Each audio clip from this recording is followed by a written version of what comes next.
কথা উচ্চারণ করেন নাই। আজকে দেশে অস্থিতিশীল পরিস্থিতির জন্য কে দায়ী হচ্ছে, কে করতেছে?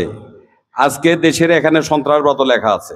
আজকে শুধু মাদকের উপরে বক্তব্য দিলে চলবে না, বাল্য বিবাহের উপরে বক্তব্য দিলে চলবে না। আমরা সন্ত্রাসবাদের বিরুদ্ধে বক্তব্য দিব।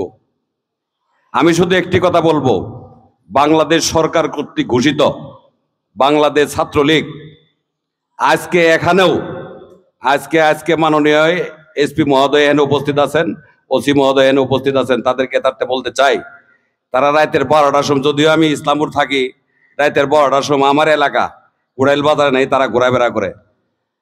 মাননীয় দুইজন ব্যক্তির দৃষ্টি আকর্ষণ করছি, তারা সন্ত্রাসবাদের সৃষ্টি করতেছে। এবং শুধু তাই নয়, আজকে যে জুয়া, সময় পায় না কি করব, আপনাদের ভয়ে সময় পায় না, ধরে নিয়ে যাবেন গা, কারণ ওরা সন্ত্রাসবাদ নিষিদ্ধ ঘোষিত সংগঠন হয়ে গেছে বাংলাদেশ ছাত্রলীগ। ওরা বসি থাই তো কি করবো, আর জুয়া খেলাবো, আর কি করবো, বসি থাই গাঁজা টানবো, হিরোইন টানবো, তারপর ইয়াবা নিয়ে আসবো, ইয়াবা ব্যবসা করবো। দেশটাকে অস্থিতিশীল পরিবেশ করার জন্য এরাই যথেষ্ট।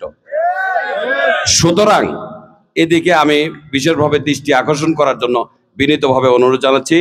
পাশাপাশি আজকে যারা এই অনুষ্ঠানকে আয়োজন করেছেন, সময় সংক্ষিপ্ততার জন্য বক্তব্য দিতে পারলাম না বলে আন্তরিকভাবে দুঃখ প্রকাশ করছি।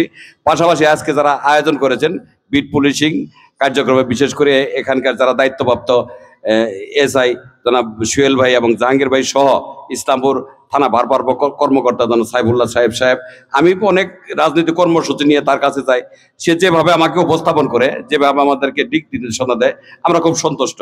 তার প্রতি কৃতজ্ঞতা জানাচ্ছি। এবং আজকে যারা এই অনুষ্ঠানে উপস্থিত হয়েছেন সবার প্রতি কৃতজ্ঞতা জানিয়ে আমি আমার সংক্ষিপ্ত বক্তব্য এখানে শেষ করছি। খুদা হাফেজ। বাংলাদেশ জিন্দাবাদ।